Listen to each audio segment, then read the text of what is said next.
influência, né, que a gente viu só de uma simples entrevista do Marcos Witt. Vamos pegar cada um deles agora e analisar segundo as suas possíveis consequências se aplicados na música cristã.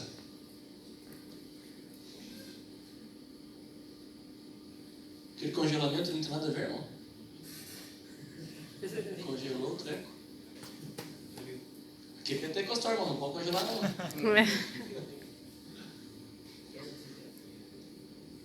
Não tá passando. Aí. Opa. Agora foi. Primeiro ponto dos 4, então. Música gospel, espiritualidade e subjetividades. Olha a frase do homem.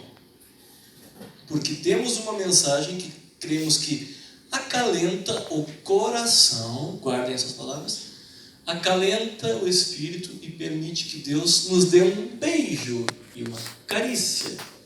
Por quê? O que o ser humano precisa? Um beijo da parte de Deus. Nós vemos essa ênfase totalmente subjetivista, né?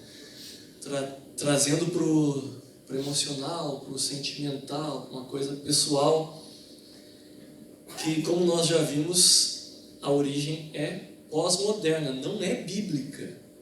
Não é bíblica. Eu tenho toda essa palestra, eu dou geralmente em mais horas, né? Hoje eu vou pular essa parte de aprofundar nesse conceito de subjetividade dentro do movimento gospel. Eu já vou falar direto das consequências. Mas só para vocês terem um exemplo, onde é que a gente vê isso aqui? Essas subjetividades. Ô irmão, cadê o irmão do slide?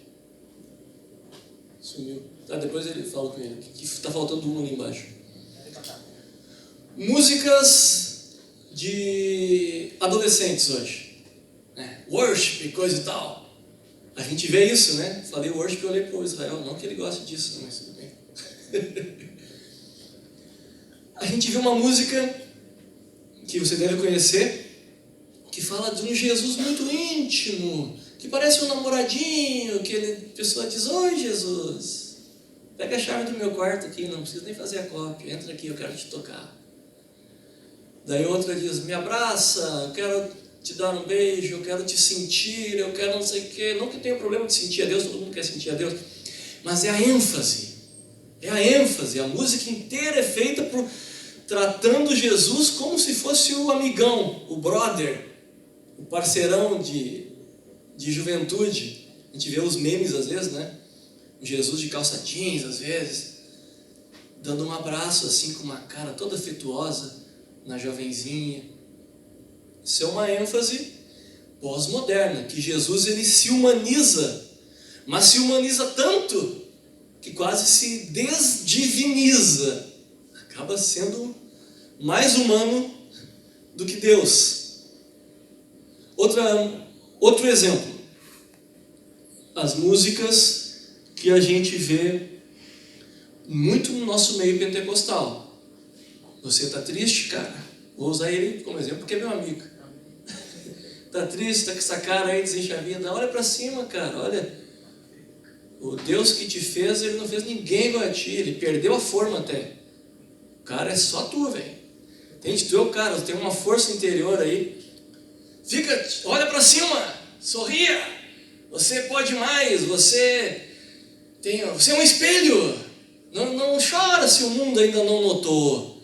Deus reconhecendo o teu valor, porque tu tem um valor, já está bom. Né? Então, uma ênfase muito na subjetividade, no sujeito, no que tu é, no que tu sente. Pare de chorar, levante a cabeça, não fique assim, meu querido.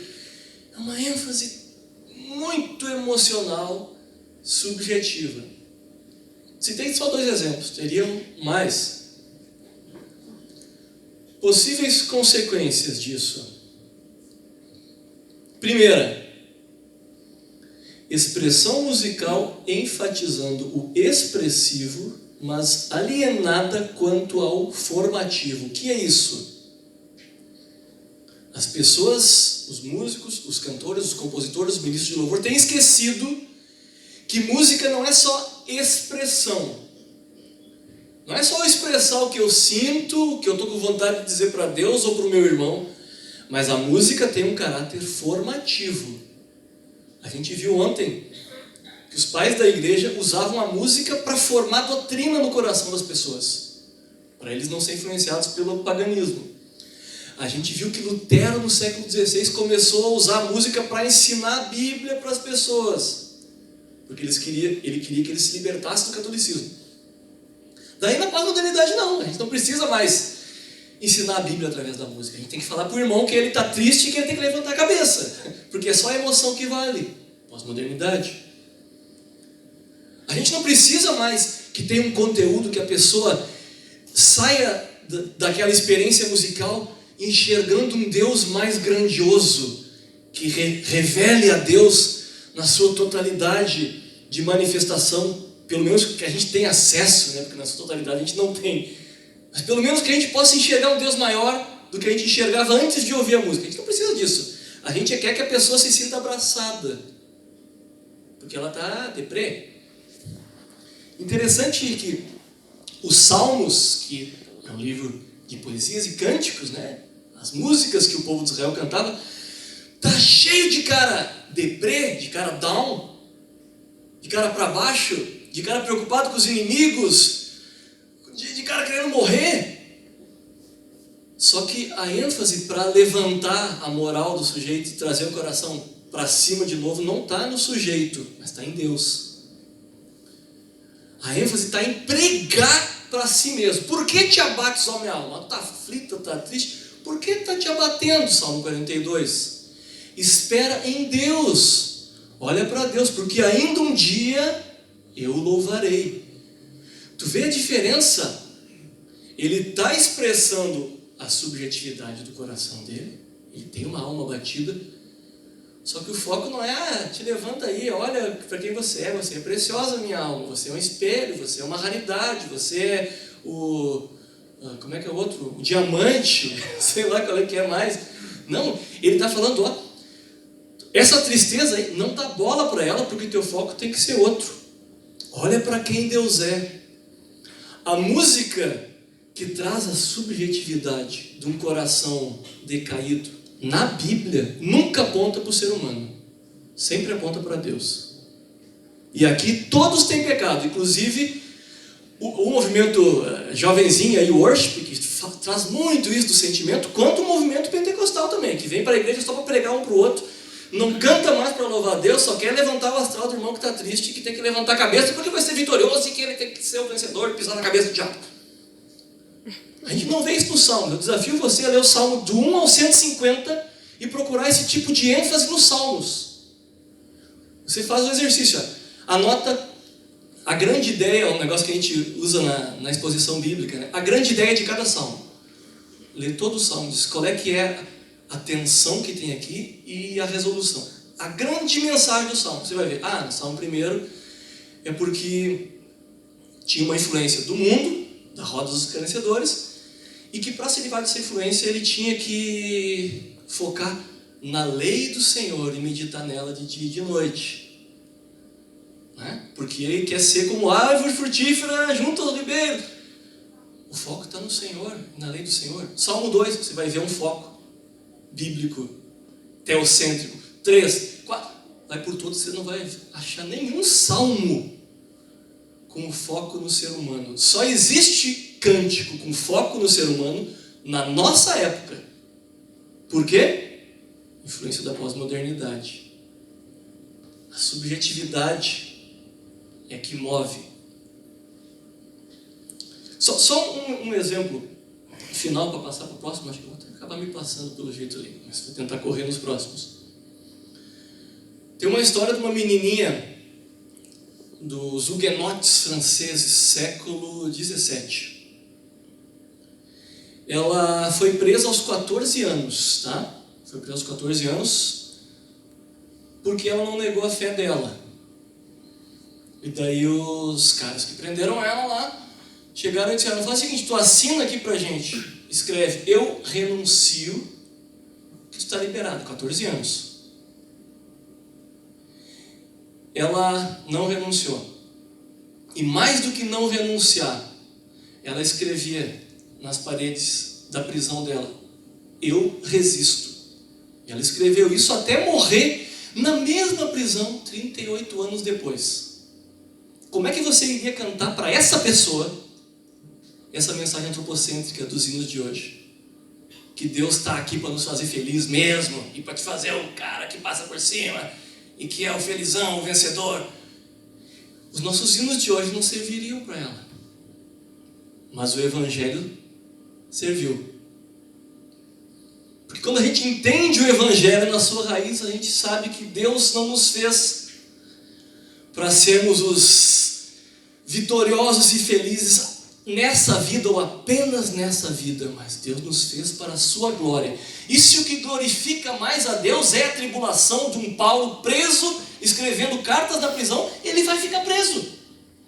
E se o que traz mais glória para Deus é Deus olhar e ver uma menina presa por 38 anos morrer escrevendo: eu fico com esse Deus nas paredes da prisão, é isso que vai manter a vida dela, porque nós não somos feitos para ser agraciados nas nossas subjetividades, mas nós somos criados para glorificar a Deus na nossa vida, seja na prova, seja na bonança.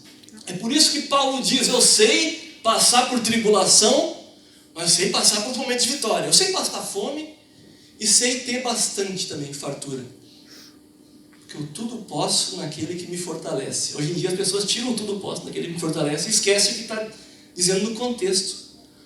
Paulo não está dizendo que ele é o poderoso que vai passar por cima e agora é só vitória, agora é só vitória. Paulo não está dizendo isso.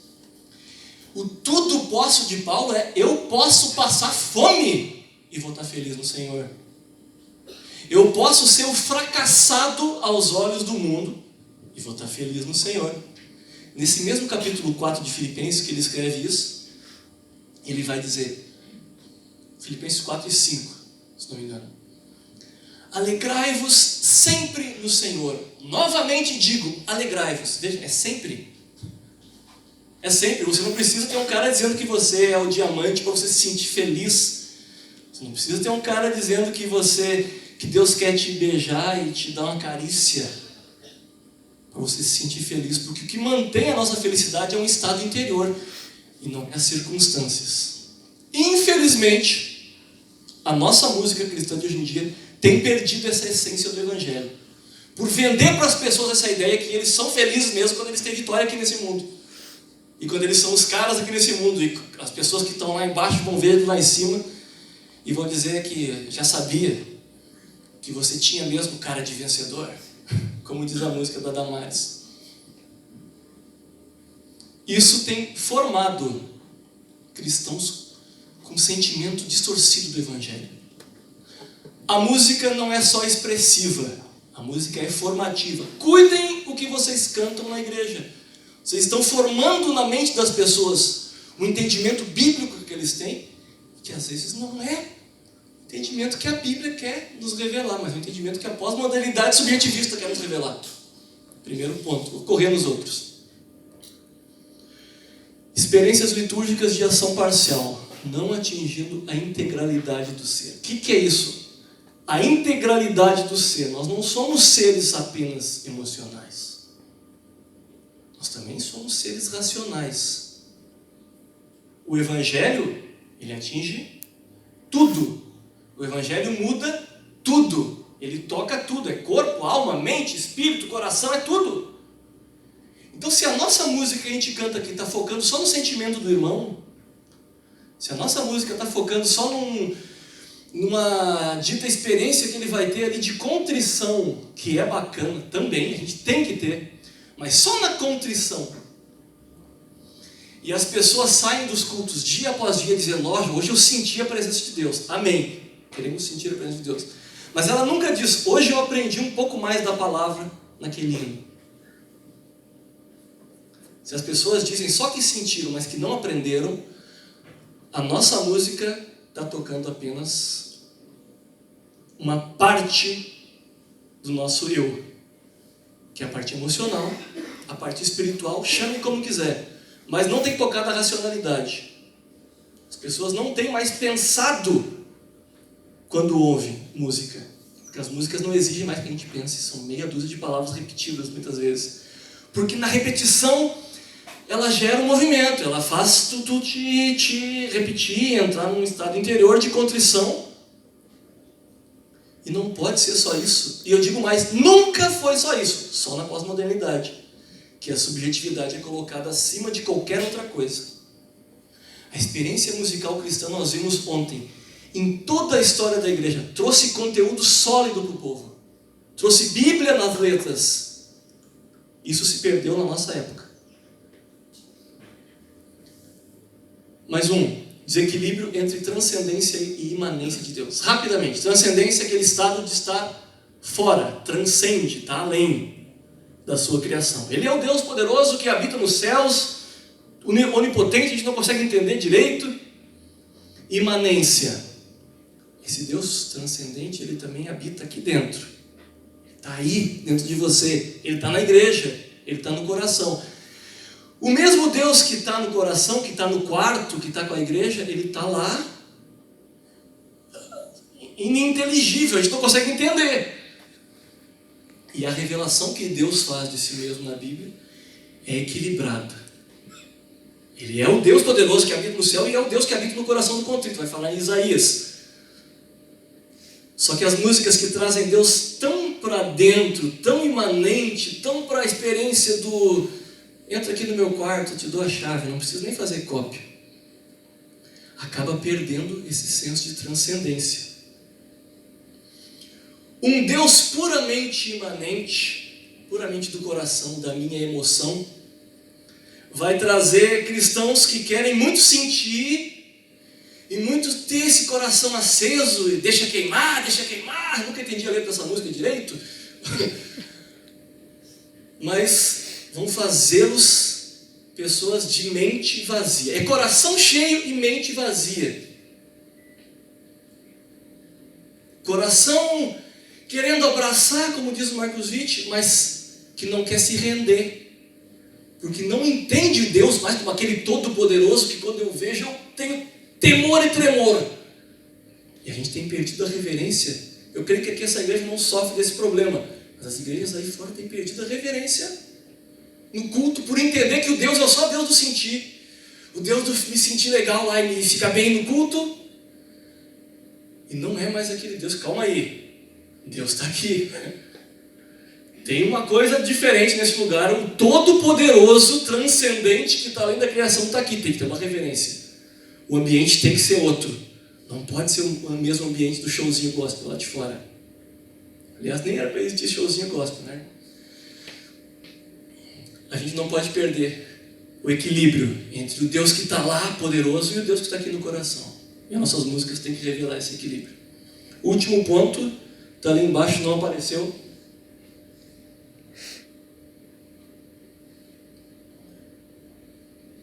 Ah tá, já peguei, pode voltar. Obrigado. Espiritualidades alimentadas por falsas relações transcendentes. Olha só. Agora ficou feio o negócio. Por quê? Se a gente tem incentivado, a pós-modernidade tem incentivado as pessoas a sentirem, e ter sensações, e se sentirem bem. As espiritualidades, o interior dessas pessoas podem estar sendo alimentados por sensações e emoções que não são realmente transcendentes no sentido de sair daqui e atingir o espiritual, e atingir a Deus. Às vezes não é toque de Deus não, irmão. Às vezes essa relação transcendente é falsa. Ele está sendo tocado na emoção, ele está sendo tocado no seu arrepio, no seu sentimento, e a relação não é com Deus, lá de fora, que entra no coração. Exatamente. Não é tu que busca.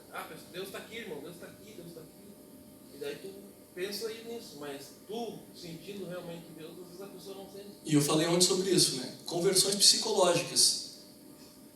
Uma conversão, tem o Martin Lloyd Jones, o maior pregador expositivo do século XX, ele conta que um cara encontrou com ele na rua, falou: Dr. Jones, gostei muito da sua pregação ontem. Só não gostei que o senhor não foi muito enfático lá, não teve aquele apelo. Se o senhor tivesse feito aquele apelo, ele queria aquele negócio emocional, né? Que você aí que está sofrendo, você que não sei o que, tem, como eu falei ontem, a gente precisa ter um certo apelo, né? Sem sermos apelativos. É meio paradoxal. Vocês estão me entendendo, né? Se você tivesse feito esse apelo apelativo ontem, eu teria me entregue. Ele falou para o Dr. Jones. Porque aquela mensagem me tocou muito. O Dr. Jones falou, não, eu te convido hoje então aqui. No meio da rua, o Jones falou para ele. Eu vou orar por você, você quer? Ele, não, hoje não. Se o que você sentiu ontem precisava de um apelo para te fazer voltar na igreja hoje e ser convencido do teu pecado, o que você sentiu não foi de Deus. Alguma coisa da tua subjetividade que te convenceu. E é por isso que, como eu falei ontem, nós temos a cada 5 pessoas entregues no convite, 1,4 na média, né, que se batizam.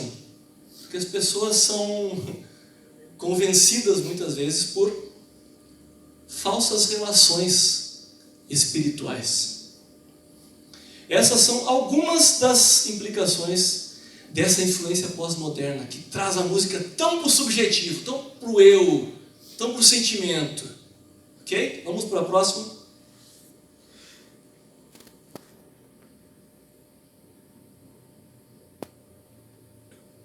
Tem que ser para lá, né? Eu estou botando um negócio para o computador está lá.